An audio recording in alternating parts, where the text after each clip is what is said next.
Judy Brewer, the farmer, the mother, the daughter, the carer, the cook, the companion, the creator, the educator, and the amazing friend. Judy is transforming her beautiful farm, all for the goodness of others. A care farm. Good morning, Judy. Good morning, Darren. How's life? Life is awesome.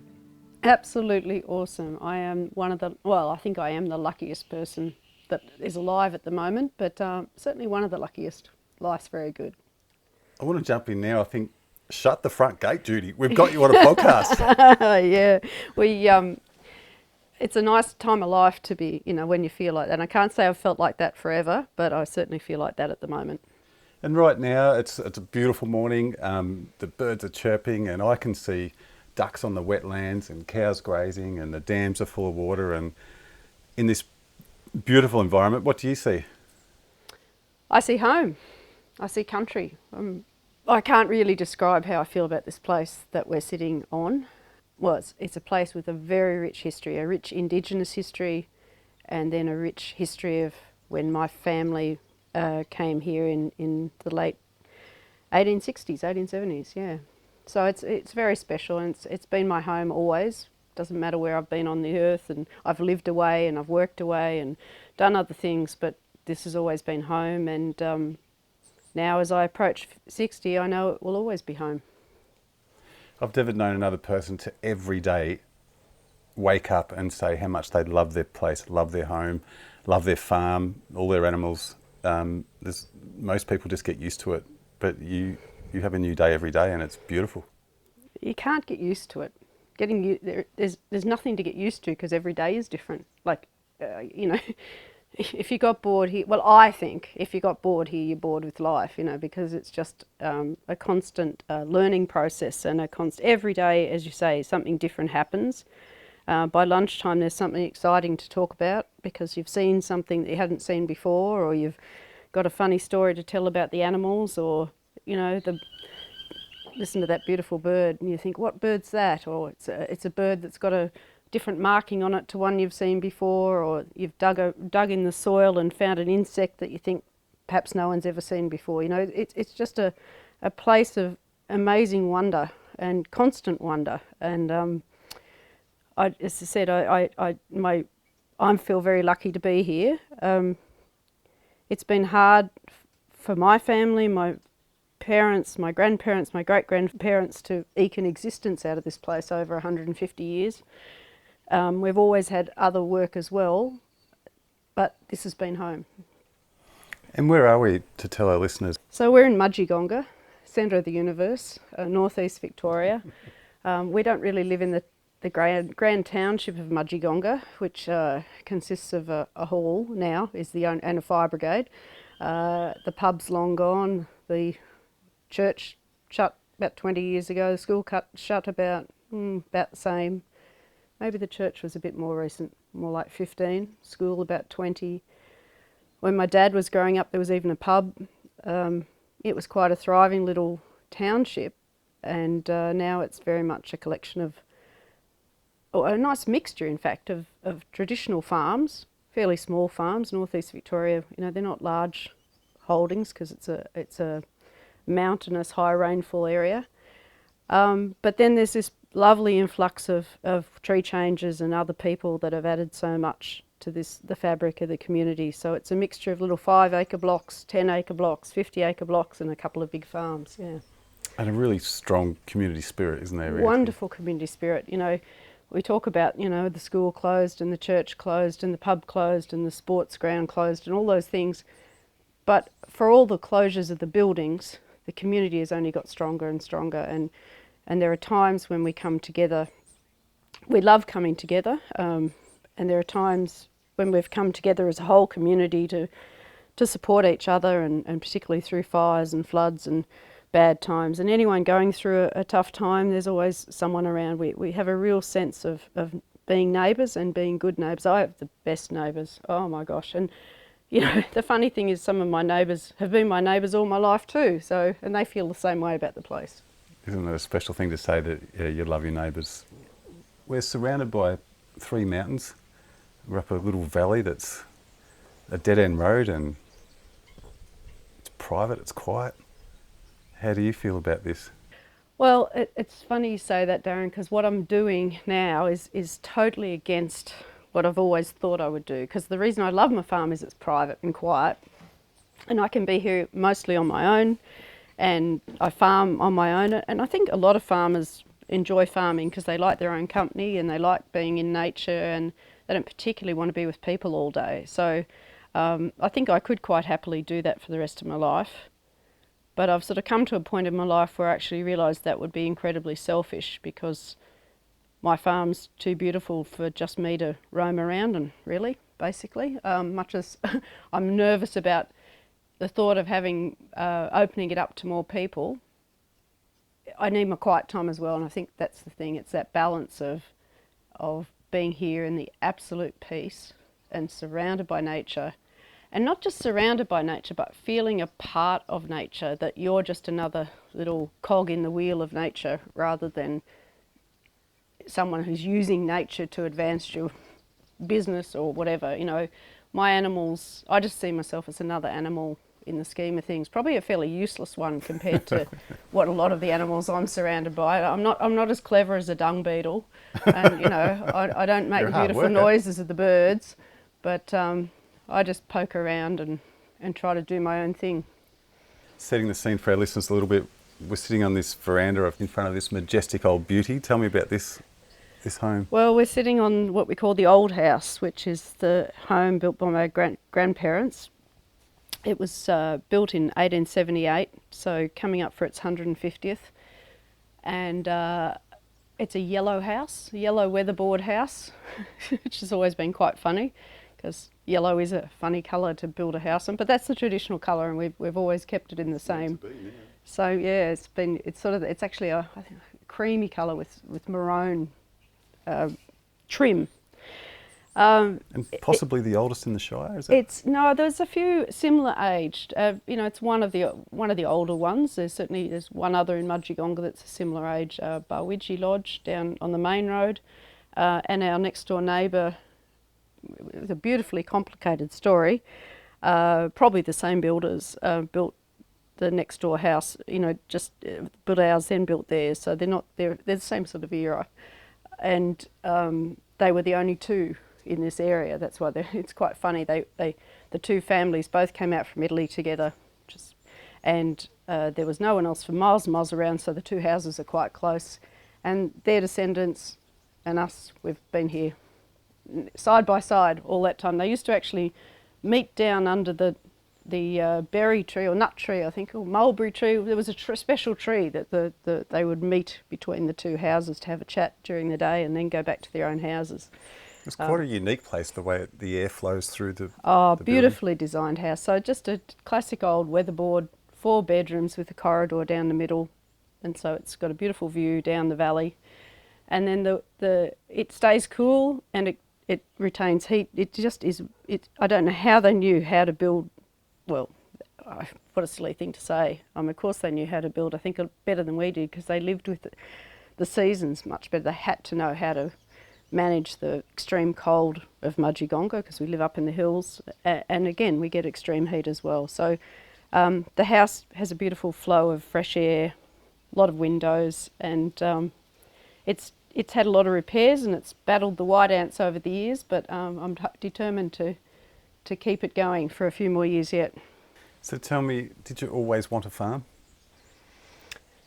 I did. I always wanted to farm. I think that's an interesting question, because I have this real belief, well, maybe you can become a farmer, but it's not for everyone.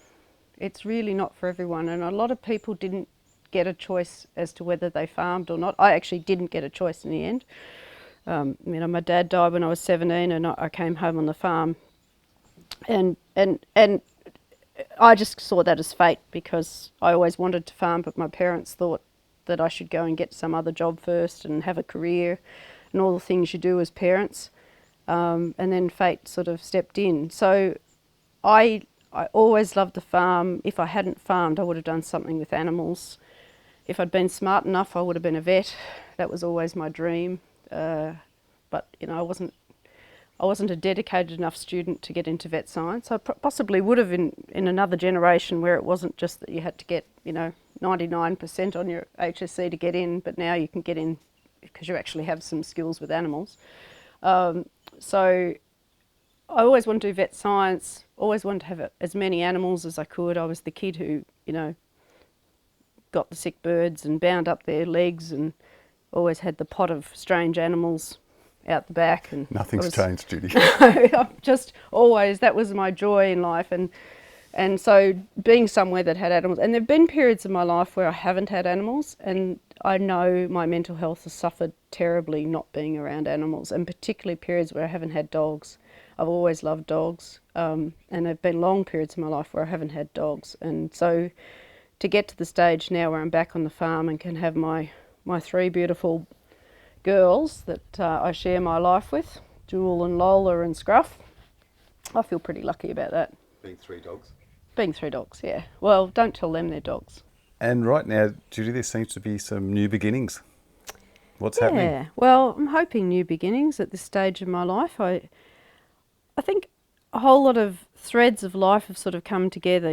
That my 2 boys have now grown up and got their own independent lives and careers, and neither of them are ready to come home on the farm. And I think that's probably a great thing because, as I said, we often didn't get a choice in my generation, the ones before, that someone had to come home on the farm. And certainly even my husband, Tim, he was to an extent denied a university education because his brother had a university education. Someone had to come home on the farm. I was a bit the same. My brother and sister went to university. When my dad died, there wasn't room for me going to university, so I came home on the farm. Unusual, I know, because I was female and the youngest, but didn't have a choice at the time. And I was the one who really wanted to. My brother also farmed and has farmed, came back on the farm and continues to do so. And my sister, it wasn't something, she's had a wonderful other career, and that's the way I think we should all have a choice. So for me, I sort of couldn't picture anything other than eventually being back here, and I was able to get back here pretty quickly. And we'll talk about your boys in a sec, but this transformation right now, what's happening and what's it called? And yeah, okay, so there is certainly a transformation. So this has been a very traditional farm. My great-grandparents were dairying. They had pigs and dairy and Clydesdale horses and hops and tobacco and grapes and all those things. And, it was a very big farm in the old days. Had a lot of children, so it became a smaller and smaller farm.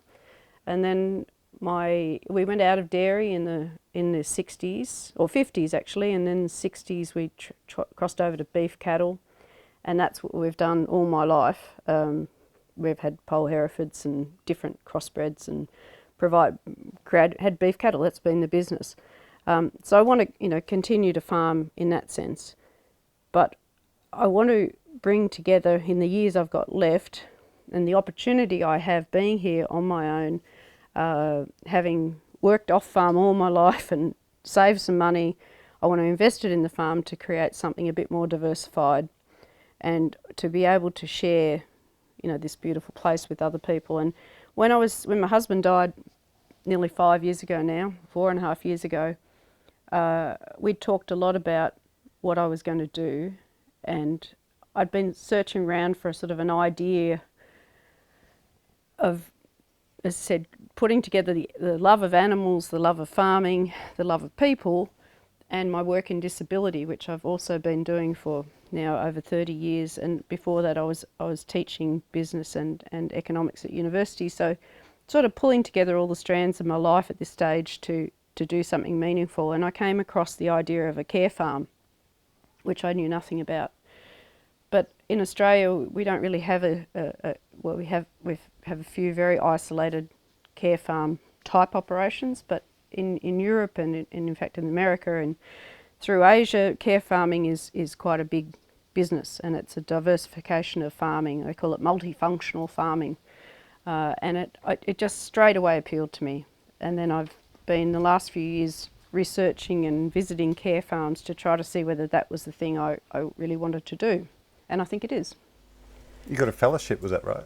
So yeah, so I thought if I'm going to do this and I'm going to transform the farm into something else, I need to be sure that it's going to work. I need to try to do best practice, because I think when you, particularly with care farming, which is has a lot of risk, you're opening the farm up to people coming in, and sometimes vulnerable people, and people from all sorts of different walks of life, and so I was very lucky to get a Churchill Fellowship to go to Europe and have a look at care farming in the UK, the Netherlands, Ireland and Scotland. And when I came back, I was just convinced that was absolutely what I wanted to do. It really blew my mind to see that it was so established over there, particularly in Europe. You know, just the Netherlands, there's perhaps 2,000 care farms. Through UK, there's, you know, another 400 or 500 in the UK, a couple of hundred in Ireland, and again in Scotland. It's been going for a long time, very successfully. A lot of farms have diversified into social farming, and There goes another tradie. we're Plumber this time, is it? Yes, we're just waiting. I think the plumber's a bit late, but I'm glad they've turned up. So that trip, despite the fact I got COVID after the first week of travel, and I struggled on and didn't quite, I didn't feel my best self at times because I was quite ill, but I did see things that really changed my life, and came home and started building this new care farm, which is in fact two terms we use very interchangeably: care farming and social farming. Some people say they're the same. I see them actually as slightly different. The more commonly term is care farming, which means it has a connotation of caring for everything, caring for the environment, caring for people, caring for animals, and it's absolutely what I want to do. But there's also that sort of idea of it being you doing something for someone else, and particularly when you're dealing with vulnerable people, people with disabilities or aged care or whatever who access care farms. I just felt that what I'm really trying to do is a social farm, simply open my farm up to anyone, make it totally inclusive to people who want to learn more about what I do here and what I've done for my nearly 60 years, what my parents, grandparents, great-grandparents and the Indigenous culture of my farm, which I've been able to start to scratch the surface of, but have a long, long way to go. But I think we've actually really created an amazing farm. We've looked after the soil. We're now replenishing the soil. We're repairing so much of the things that have been destroyed through a lack of knowledge over that period of white settlement.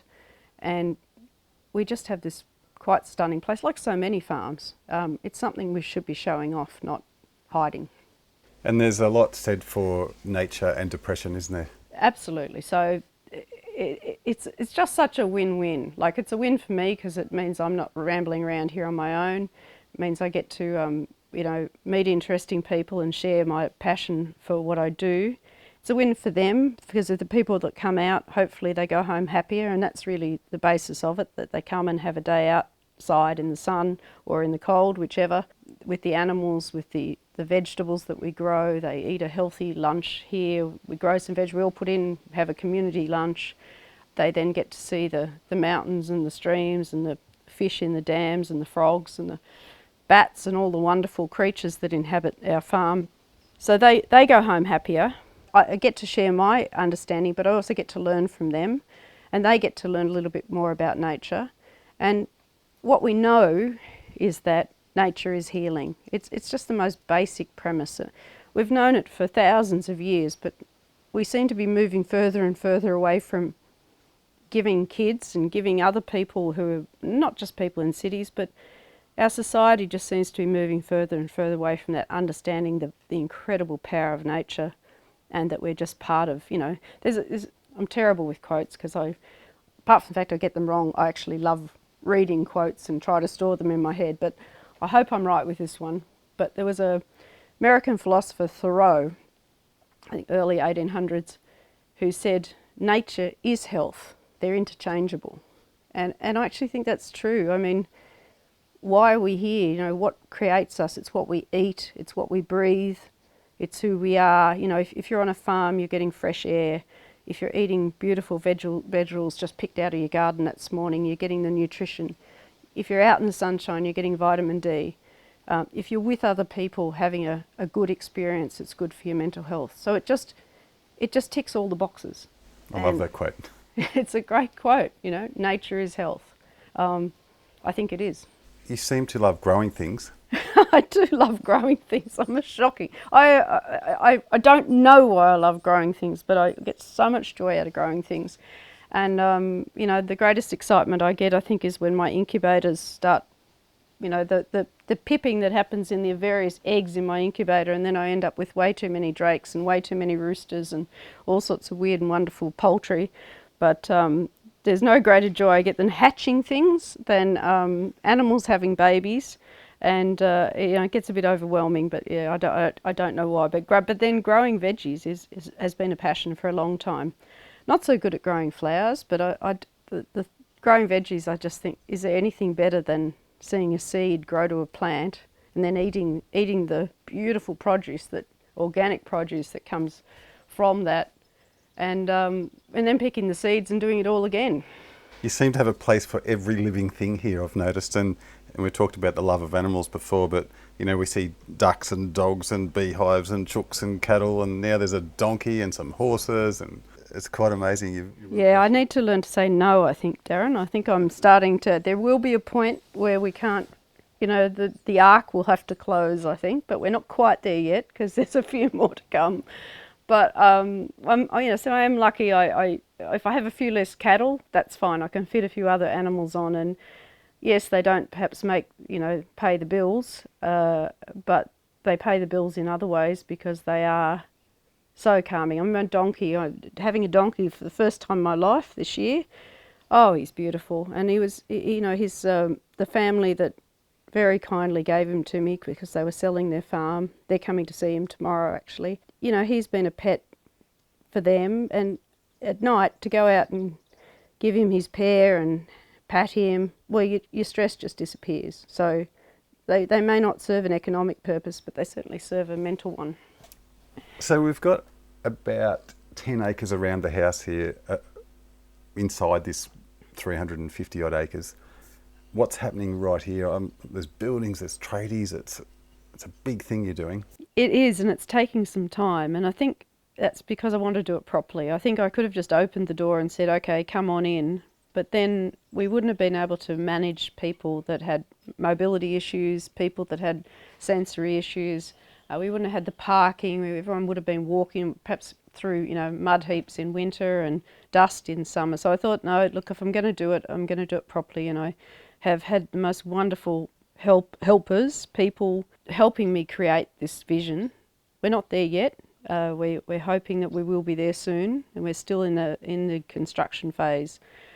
But I wanted to have a place people could come where they could sit and have a cup of coffee and look out on the dam and watch the animals, and they could have their, you know, didn't have to queue up for toilets. So we're putting in some disabled toilets that are fully accessible right through to people that will need, you know, a lot of care. The idea is universal design. If you build it for the least mobile people, then the most mobile people can use it as well, rather than the reverse. So again, I did work in disability for years. I've seen so many buildings that are not accessible for all people.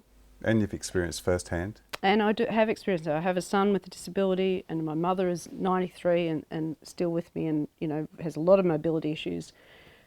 And the number of places you can't go with people that have mobility issues or have sensory issues around noise, or, you know, the feeling of, you know, even rain or being outside in a storm. And so I've tried to create a place where when you come, there'll be a place that's safe and warm and quiet for you, or there'll be different places you can go while on your visit here that will have different experiences, including a sensory walk, a lot of accessible pathways that are all wheelchair accessible. So every part of this zone within the 10 acres or so will be accessible by mobility scooter or wheelchair.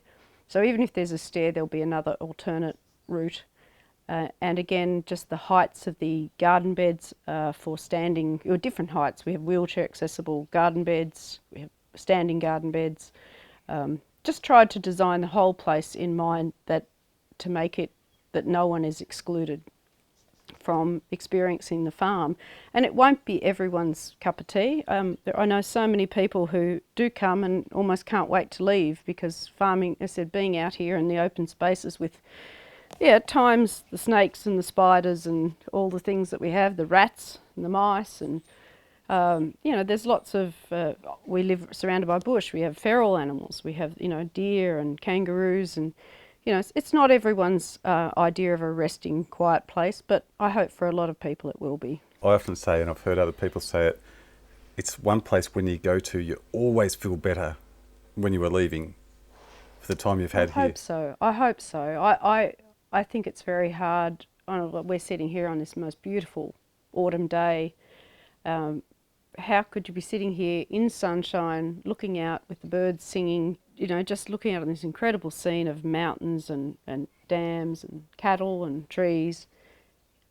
You'd be a grumpy old thing if you went home feeling sad after that, I reckon. So that's the idea. And every day won't be sunny and there won't be birds singing. So we'll have some alternate things for people to do. And again, it's not going to be open slather. I'm only one person here at the moment. I can't, open the door to 100 people per day. It'll only be a very small social farm, and it'll have to be, it's not, open the gates. It'll be booked. People will have to book in because we, have insurance issues. We have all those things that we have to be able to cover off on. If you have vulnerable people, we need to know how to best look after them. So it's not going to be for everyone, but hopefully it will be for some people. I think it's massive, and for the listeners, I've been lucky enough to help here over the last few years and love every day I have out here, and got to say it's the best work culture I've ever experienced. But you have to think a little bit differently, don't you, with the flow of things. The veggie gardens don't have an ending, and the walkings, everything's got a flow, and sitting spots and different things for different people to do. So they might be in the veggie garden or writing the history or making nest boxes, and there's going to be ongoing tasks for people to do. I think I'm trying not to be too prescriptive. I've had a lot of help, people helping me write a business plan, and already it changes. Every week it changes, because I think what I want it to be is I create the space and it will have its own way of going forward, and that'll be people have already appeared, such as yourself, Darren, out of the blue, to come and help me build the place, and some wonderful people, working around me, and, Dave and Leanne and Mick and others that are the regular team. And I have Ruben here at the moment from the UK, who I met when I visited his family care farm over there on my Churchill Fellowship. And we have a lot of volunteers and people that just come and go, family members that help. We've formed this lovely little team, and because of the skills they have, it's shaped what I'm doing, and I think that will happen in the future too. I have other people like Tori, who's so wonderful about working out indoor activities. So, I call her the board game queen. There's not a board game she doesn't know, and she's wonderful with computers and IT, and her family also volunteer here. So we have other people that are volunteering in art. We've got some people volunteering in music, we've got lots of options in terms of arts and craft, woodworking. So it's a bit like, it is the old saying, if you build it, they will come. Well, they're already coming, and I'm just the person sort of trying to manage who comes on what days and how we convert people's generosity and skills and talents and interests into something that's shared with others that would be interested in learning from them. So it's a skill sharing model. The Tyler the other day who came, who is a gold panner, and we went down the creek and he was looking at gold, and he said, "Oh, do you mind if I do some gold panning?" I said, "Well, as long as you share it with the people that come to the farm." And he said, "I'd love to do that. I'd absolutely love to do that." That's what it is. It's someone comes and says, "I know about birds, or I know about frogs, or I know about native fish, or I'm great at identifying wood or timbers or seeds or whatever." And if they can then share that passion with other people, we all learn. As I said, the model is based on, it's a social model, it's a health model, it's a therapeutic model, it's an agricultural model. but it's an educational model as well, because if you're not prepared, I'm not terribly interested in closed-minded people coming, no offence, but you've got to come here with an open mind, you know, you've got to come here not judging what's gone in the past. I mean, farming is a really controversial thing, and it makes me terribly sad when people are negative about farming, because most of us just do what we think is right. And I've made some terrible mistakes in the past. I mean, I've only just transitioned to farm from a chemical-based, you know, using chemicals for spraying and control, and we still have to at times, but moving to a more sustainable, environmentally friendly model. And that's been a great process, but I didn't discover that till I was 50. I think of my dad and my grandparents, you know, who had to cut down so many trees to create space to rear the animals, and now we plant thousands of trees. I think this year we'll be planting nearly 3,000 trees. So you do learn and you change, and I hope that anyone that comes to this farm has an open mind enough to continue to learn and change. So to let people know, we're not open yet.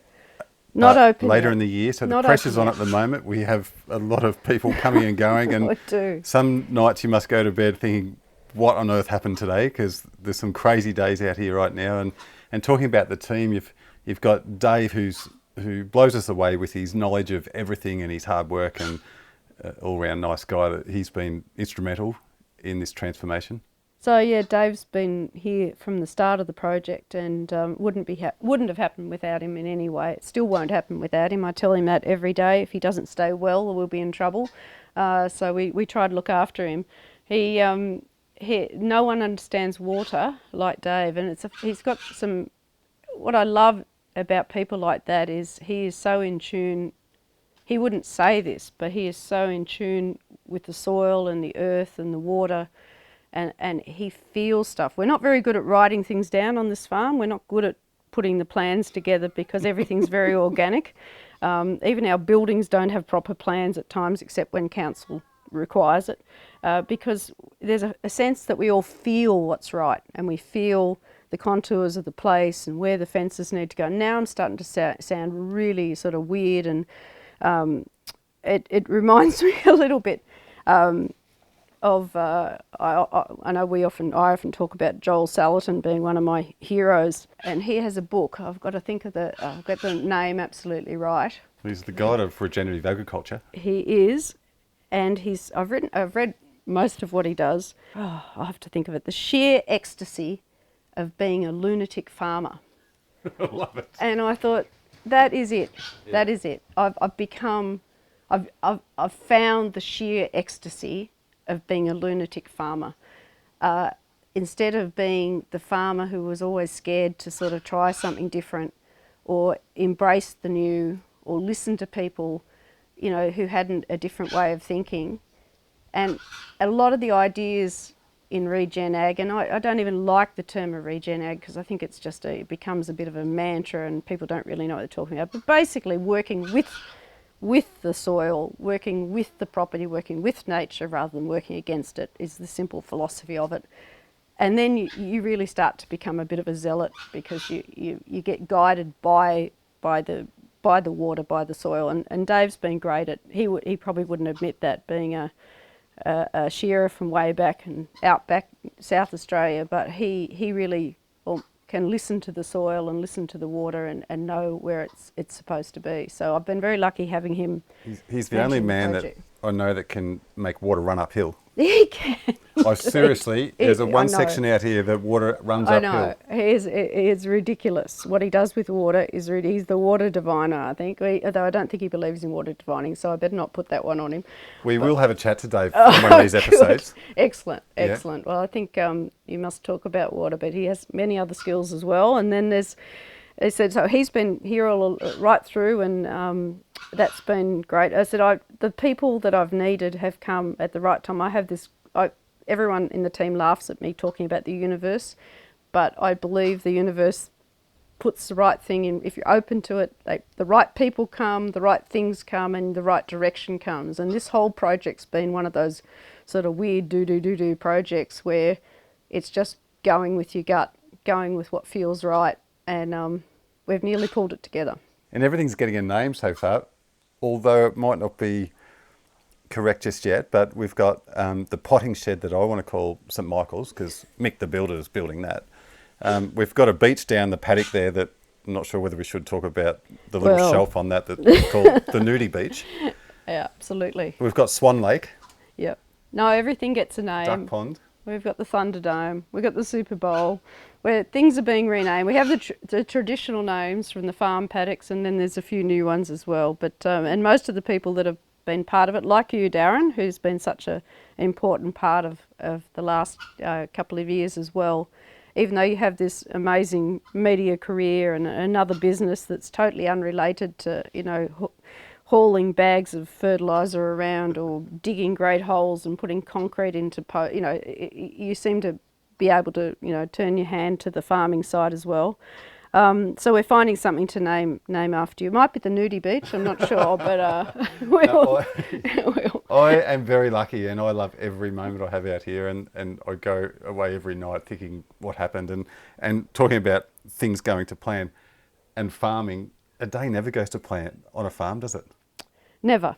And that's the excitement of it, I think. But one of the great things I've found since the last few years, I said it was, you know, I did wonder how I'd manage after my husband Tim died, and I thought, and then my boys had left, and I thought, you know, what am I going to get up in the morning for, apart from to feed the animals?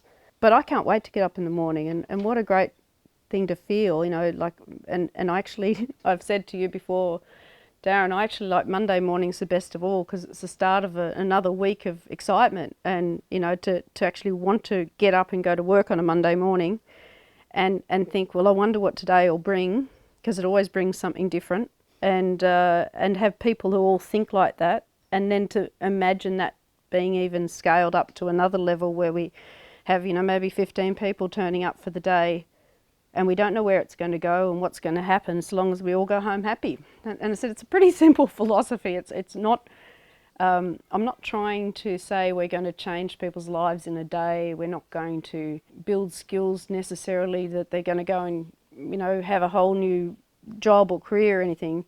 My simple philosophy is that people go home happier than they came here, and I think if we can't achieve that with what we've got, there's something wrong with us. Well, you're nailing that. In future episodes, I want to talk to your mum and talk more about your mum. I love your mum. She's 93, sharp, she's quick. There's the odd disagreement at the lunch table. Yeah, I have only one wish, Darren, and that is I don't become my mother at 93. And something nice.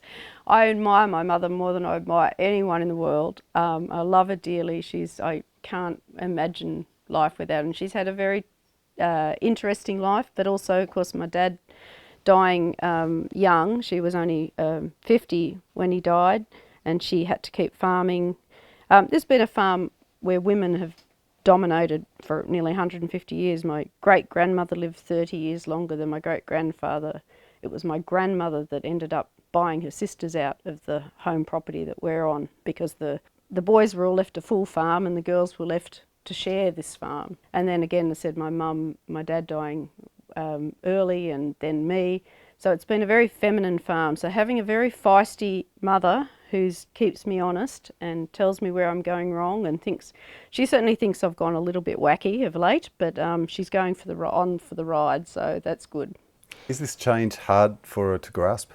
Oh, it must be terribly hard. I mean, we've had to do things that are very different. I mean, I'm looking down at a paddock now that even I've emotionally struggled with taking the hand-dug drains out of, you know, a paddock where my great-uncles and great-grandfather hand-dug irrigation channels, and I used to look down there and think, oh God, I love those 100-year-old channels, but they no longer were serving the purpose that we had formed them. The water courses had moved, we'd changed where the fences were, where the dams were, and so it was time to change some of those infrastructure things. And it's really hard to pull out fences when you remember, you know, the day you put them in. And in fact, I remember fencing with my dad as a kid, and every fence that on this place that I could still see where he had fenced, because he had a particular way of fencing, as all fencers do. He used a particular form of wire joining key, that he used to call it. And whenever I see one, I nearly cry, because, you know, he's been gone, you know, 42 years, but some of his fences are still there, and sometimes they've got to go. And so, you know, there's a lot of sentimentality about the farm. So for Mum, she's been here 60 years more, yeah, watching fences come down, watching all these buildings go. It's no reflection on what's gone on in the past, but I do think the farm is, I'm hoping it's going to be improving, but you know, who knows what the future holds. I don't want to be arrogant enough to say what we're doing is the right thing. It's just the best that we know how to do it now. I'm sure we're making mistakes, but we're doing it with the best of intentions. Your mum, a young 93-year-old, still got lots of cheek to give. She sure has, but you'll have to talk to Darren, because I can't, because I'm on the end of all that cheek most of the time, and I think she might be a little bit kinder to you than she is to me. She went whizzing past in her motorised scooter before. I was a bit worried about her, how fast she was going. She wanted to get on the tractor and feed the cows with me this morning, but given she can't move her legs, I didn't think it was such a good idea. And how is Harrison coping? So Harrison's good now. This is my 30-year-old son who's autistic, and one of the greatest inspirations for my life and all the things I've been involved in my life. You know, my life pivoted enormously when I had a son with a disability. And meeting not just him, but then working with autistic adults and learning from them, and feeling not that I am not autistic, but gosh, I would love to be part of that tribe some days. It's a wonderful tribe. It's different, it's inclusive, accepting, it's quirky, it's all those things, and so many of the people I've met are just, you know, the greatest humans of my life, including Harrison, who is certainly, I don't want to say the greatest human in my life, but he's pretty close in terms of what I've learnt from him. And he's a young man that's had 3 brain tumours, as well as his autism and another string of diagnosis, other things. But he's not a farmer, and he doesn't like the farm. So people say to me, "Oh, you're doing this because of your son." I said, "Well, I'm doing it because of what my son's taught me, but you know, I'll be dragging him kicking and screaming out here." That's the funny thing. It's certainly not for him. He's a city boy now. He's got his job in, well, city boy, Wodonga city boy, got his job in town, doing his own thing, got his own life, and not big on the animals and the growing grass and feeding cows. So he'll visit, but and go for his walks. But I said, each to his own. And Dom's doing some very clever things overseas. And yeah, my other son Dom, who he wouldn't like me saying following in his father's footsteps, but some days it scares me what he's doing. He's with Department of Foreign Affairs and Trade, and he's living on a posting at the moment in Indonesia, and with his beautiful partner, and they have a great life. They're both career people, but also very open-minded, exploring the world.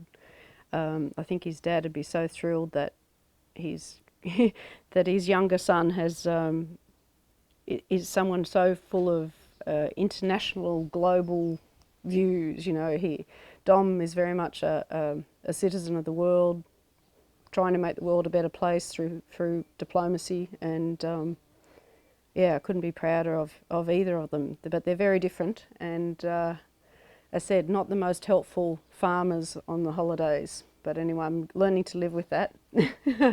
Now, Judy, your husband, the late, great Mr. Tim Fisher, what would he be saying looking down on us now? Oh, he'd just think I'm as mad as usual. I think he always thought I was a little bit off the deep end at times, and, you know, he had to rein me in, but he managed to do that for 30 years. So I think I hope he'd be happy. He knew this is what I wanted to do. I was very interesting thing. So Tim, of course, grew up on a farm at Borey Creek, which is a couple of hours drive from here. Very different property, a flat sheep, wheat property, whereas we're a hilly cattle, 40-inch rainfall property, as opposed to, I won't say what Borey Creek has, but he did tell me once they grew a crop on 9 inches of rain. I thought that was pretty. 9 inches of the rain here, it'd be a week in winter. But when we got married, there was always, we lived out there, and there was always this thing about the 2 farms. And over time, I twisted his arm enough and subtly worked on him that he thought, no, Mudgegonga's now home, and he moved here very happily and had the last 20 years here, and it became his home. So he then admitted he thought it was, much as he loves Borey Creek and he loved the culture and he loved the people, the scenery here and the mountains, which of course gave him the opportunity to occasionally go and get lost on the hills. He just loved it here too. So I think, I feel his spirit's with me as all the people that I've shared this farm with over my nearly 60 years. Well, we miss him, and I know he'd be very proud of you, Judy. We will hopefully do some other episodes soon, and we want to talk more about the buildings that are going on and why and how, and I really want to talk to your mum, and I want to talk to Dave, because there'll be lots of banter and funniness in that one. But thank you, Judy. You are a very caring, generous person with lots to give, and you are making this world a better place. Thank you. Thank you, Darren. I hope so. Thank you.